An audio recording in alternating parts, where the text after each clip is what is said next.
Si, donc le centre CNQP est dans le domaine de l'enseignement technique et de la formation professionnelle.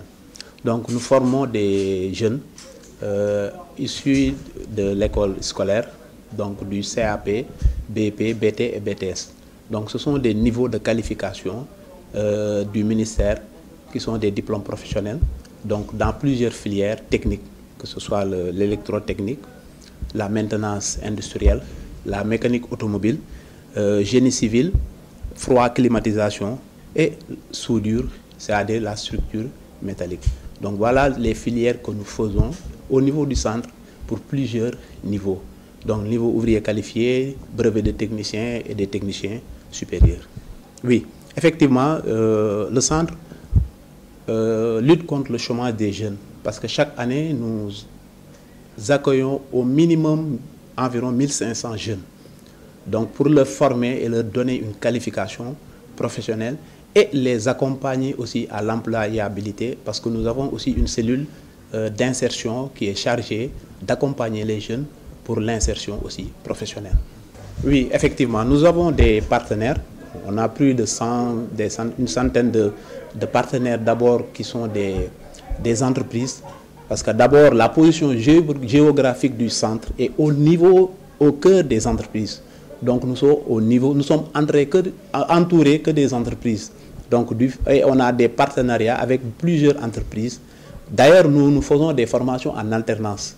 Les jeunes ici, en deuxième année, ils commencent à faire des stages au niveau qui font partie de leur cursus scolaire.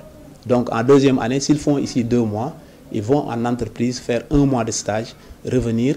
Et en troisième année, ils le font aussi. Donc en 3 ans de formation, ils feront au moins 3 stages. Donc ces stages-là, avec nos partenaires, nous permettent de faciliter l'insertion. Nous avons aussi des partenaires au niveau du gouvernement, à travers comme le 3FPT, plusieurs organismes aussi qui financent. Parce que les jeunes aussi ont besoin des fois de financement. Parce que nous avons l'entrée, c'est par voie de concours ou bien par voie privée. Donc nous avons aussi des partenaires financiers et qui leur aussi accompagnent à des projets. Parce qu'il y en a certains aussi, s'ils terminent, ils vont entreprendre à leur propre projet. Donc on a des partenaires aussi qui les financent pour leur propre entrepreneur. Bon, les conditions d'entrée, d'abord, pour le concours d'entrée, il faut au minimum un niveau de 4e lycée. Un niveau de 4e lycée, donc vous pouvez faire le concours. Maintenant, le concours aussi, c'est en maths et en français. Si on organise le concours, on recrute, on prend un nombre parmi les meilleurs. Maintenant aussi, on ouvre le privé. Donc, le privé aussi, en fonction des niveaux, il y a un tarif à payer. Donc, soit l'étudiant peut le payer, ou bien à travers les organismes de financement. Donc, le concours est prévu, par exemple, pour ce mois de mai, le 28 mai. Pour faire le concours, il faut déposer son certificat de scolarité minimum niveau 4e, ou bien 3e, etc. Il faut un extrait de naissance. Il faut aussi 5 000 francs et une demande manuscrite. Donc, si vous donnez ça, vous vous inscrivez au concours et le 28 mai, vous venez faire le concours. On reçoit environ 500 à 600, mais on prend 100 par année. On prend 100 par année. Mais les candidats peuvent être de 500 ou plus même.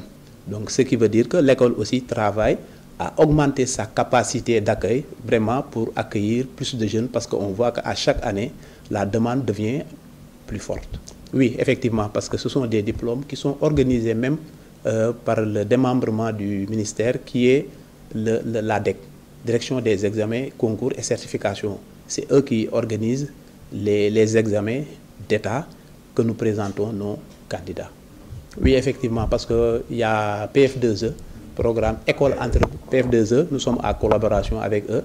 Ils ont même des étudiants qui sont ici, qui font des formations ici et qui vont à l'entreprise. Bon, d'ailleurs, la semaine prochaine même, nous allons au niveau des entreprises pour faire des supervisions par rapport aux compétences qu'ils doivent acquérir là-bas. Est-ce qu'ils le suivent pour faire une évaluation afin de compléter l'enseignement-apprentissage au niveau de l'école. Oui, bon, je demande aux parents surtout d'orienter plus au niveau de la formation professionnelle. Parce qu'à nos jours, il faut des métiers vraiment pour retenir les élèves, pour retenir les jeunes au niveau du Sénégal. Parce qu'il leur faut des compétences. Les compétences leur permettent d'avoir un métier. Et s'ils ont des métiers, ça leur permettra de bien gagner leur vie, de pouvoir travailler et de mener leurs activités. Maintenant, par rapport à l'État, peut-être de venir plus en aide par rapport à cet établissement qui a la capacité d'accueillir, par exemple, plus de 1600 jeunes. Donc, nous renforcer surtout par rapport au plateau technique, par rapport aux conditions de travail, afin qu'on puisse augmenter la capacité d'accueil. Parce que plusieurs jeunes qui sont passés ici ont ouvert même leur entreprise, d'autres sont dans les entreprises. Donc, ce qui contribue au développement de l'État du Sénégal, mais aussi de l'employabilité des jeunes, pour lutter aussi, surtout par rapport à l'immigration clandestine des jeunes. Oui, tout d'abord, nous avons mis une cellule de communication qui permet vraiment de divulguer, de communiquer, de bien montrer le centre. Donc, en l'occurrence, notre responsable qui est là, qui est chargé de la communication. D'ailleurs, je pense, c'est l'occasion que vous êtes là même pour que ce qu'on est en train de faire là, c'est pour vraiment publier, pour que le centre soit connu au niveau du Sénégal.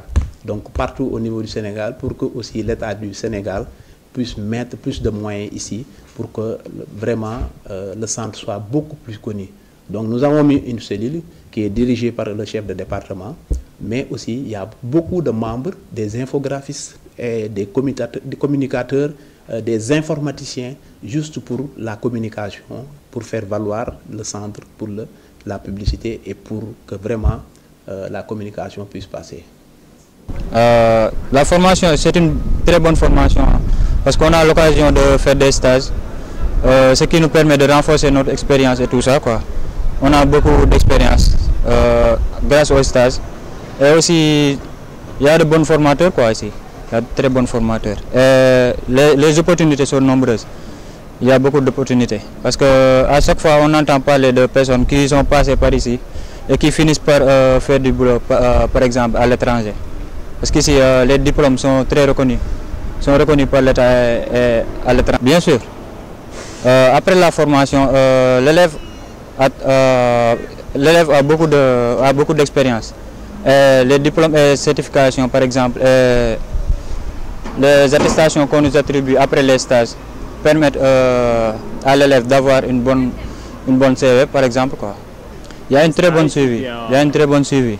Parce qu'à chaque mois, après 2 mois, bon, pour ceux qui sont passés pour les concours, quoi, après 2 mois, après la première année, chaque 2 mois, l'élève passe en stage. Il revient, il passe en stage pendant 1 mois, ensuite il revient à l'école. Après, il refait encore 2 mois à l'école, il refait encore 1 mois au stage. Après les stages, on lui attribue une attestation de stage. Ce que je peux dire, c'est qu'il y a beaucoup d'opportunités, surtout pour les jeunes. Je dirais bien qu'il y aura beaucoup de changements si les jeunes commençaient à faire le concours, par exemple, du niveau BFM. Parce que ici, lorsqu'on démarre la formation, ce n'est plus comme l'école en l'enseignement général. On fait une formation professionnelle. Et celui qui fait la formation, il aura la possibilité de faire son métier plus tard après la formation. Parce que celui qui suit l'enseignement général et celui qui suit une formation professionnelle ne sont pas finis la formation. Celui qui a suivi une formation professionnelle, dès qu'il a fini sa formation, il pourra lui-même s'intégrer. Alors que celui qui n'a pas de formation professionnelle, il aura des problèmes à s'intégrer, que ce soit ici ou à l'étranger.